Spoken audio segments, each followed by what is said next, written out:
எனக்கும் நிறைய தாட்ஸ் இருந்தது ஃபர்ஸ்ட் டே ஷூட்டிங் போகும்போது எப்படி இருக்க போகுது என்ன அப்படின்னு. பட் அந்த தாட்ஸ் எல்லாம்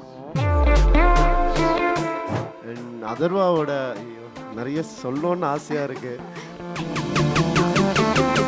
Tell me about the movie and about the set. எக்ஸ்க்ளூசிவாக இன்னைக்கு நம்ம இங்கே போட்டிருக்கக்கூடிய இந்த விஷயத்தை பற்றி. கண்டிப்பாக ஊரே அதை பற்றி தான் பேசிகிட்டு இருக்கு. I am also in a place where so many lovely people are here, so many great technicians are here.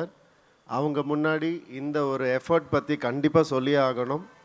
யாரெல்லாம் இந்த எஃபர்ட்டில் இன்வால்வ் ஆகியிருக்கீங்களோ அவங்களுக்கெல்லாம் ஒரு hats off. Beautiful idea, beautifully executed. I'm very very happy to be here. இதை தாண்டி 100 மடங்கு சினிமாவுக்கு கஷ்டப்பட்டிருக்காங்க அவங்க எல்லாருமே, அதே டெக்னீஷியன்ஸ் வேலை செஞ்சவங்க எல்லாரும். எனக்கும் நிறைய தாட்ஸ் இருந்தது ஃபர்ஸ்ட் டே ஷூட்டிங் போகும்போது எப்படி இருக்க போகுது என்ன அப்படின்னு. பட் அந்த தாட்ஸ் எல்லாம் அப்படியே மறைஞ்சிடுச்சு. ஏன்னா என்னை அப்படி பார்த்துக்கிட்டாங்க. First of all Sudha ma'am, thank you ma'am, thank you for everything. எனக்கு அழகாக என்னை பிளெண்டின் பண்ணிட்டாங்க அந்த கேரக்டரில், அந்த சுச்சுவேஷனில், அந்த சர்க்கம்ஸ்டன்சஸில். Thank you for that. You are more than a sister. Thank you so much. And அவங்க மட்டும் இல்லை, ஆகாஷ் அடுத்தது அவர் வந்தோடனே வாங்கண்ணான்னு சொல்லி கூப்பிட்டு போய் ஒரு ஹீரோ வச்சு படம் எடுக்கிறதே இன்றைக்கி எவ்வளோ கஷ்டம் உங்களுக்கு எல்லாருக்கும் தெரியும். அதில் எவ்வளோ இன்வெஸ்ட்மெண்ட் இருக்குதுன்னு தெரியும். 3 ஹீரோஸ் வச்சு எடுத்திருக்கீங்க, அது சாதாரண விஷயம் இல்லை. அண்ட் இந்த ஒரு உங்களுடைய நம்பிக்கைக்கு கண்டிப்பாக மிகப்பெரிய வெற்றியாக இந்த படம் அமையும். Parasakthi. And Adarva, thank you for being the brother you always are. And அதர்வாவோட ஐயோ நிறைய சொல்லணும்னு ஆசையாக இருக்கு, கேட்கணும்னு ஆசையாக தான் இருக்கு. பட் நேரம் அந்த அளவுக்கு இல்லை. அவரை பாருங்க இந்த படத்தில் பாருங்க, அப்படியே லட்டு மாதிரி இருப்பார் அவர். அவரை லவ் பண்ண ஆரம்பிச்சிருவோம் யாராக இருந்தாலுமே, அந்த அளவுக்கு அழகாக பண்ணியிருக்காரு. ஸ்ரீலீலா சொல்லவே வேணாம், கிரேட்டஸ்ட் டான்சர்.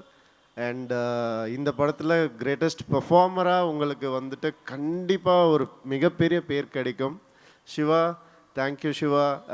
என்னை நான் முன்னாடியே சொன்ன மாதிரி எந்த வித ஒரு கிளாஷும் இல்லாமல் அழகாக வாங்க பண்ணலாம், இது பண்ணலாம், அது பண்ணலாம், அடிப்பட்டால் கூட வாங்க, நீங்கள் ஒரு அடி வேணால் அடிச்சுக்கோங்க, அப்படி நான் பேசி அவர் கூட நிறைய ஸ்டன் சீக்வன்சஸ் இருக்குது இந்த படத்தில்.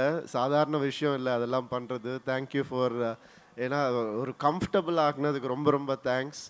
அண்ட் நம்ம ஜிவி 100 நாட் அவுட் ப்ரோ, கலக்கிட்டே இருங்க, நீங்கள் அவார்ட்ஸ் வாங்கிட்டே இருங்க, மக்கள் மனசில் இடம் பிடிச்சிக்கிட்டே இருங்க. All the best to you. And Shiva, உங்களுடைய 25th ஃபிலிமில் நான் இருக்கேன்றது எனக்கு ரொம்ப சந்தோஷமான விஷயம், எனக்கு மறக்க முடியாது அது. All the best to you. And Poornima, thank you for all this. வணக்கம் பிரதர், எப்படி இருக்கீங்க? அண்ட் இந்த படம் ஒரு கண்டிப்பாக ஒரு மைல்ஸ்டோனாக எல்லாருக்கும் அமையும். சினிமாவுக்கும் இந்த படம் ஒரு மைல்ஸ்டோனாக அமையும். அந்த அளவுக்கு நான் நம்புகிறேன். இந்த படத்தை கண்டிப்பாக பாருங்கள். All the best. இன்னும் பல விஷயங்கள் பேசுவோம் அடுத்தடுத்த நிகழ்ச்சிகளில்.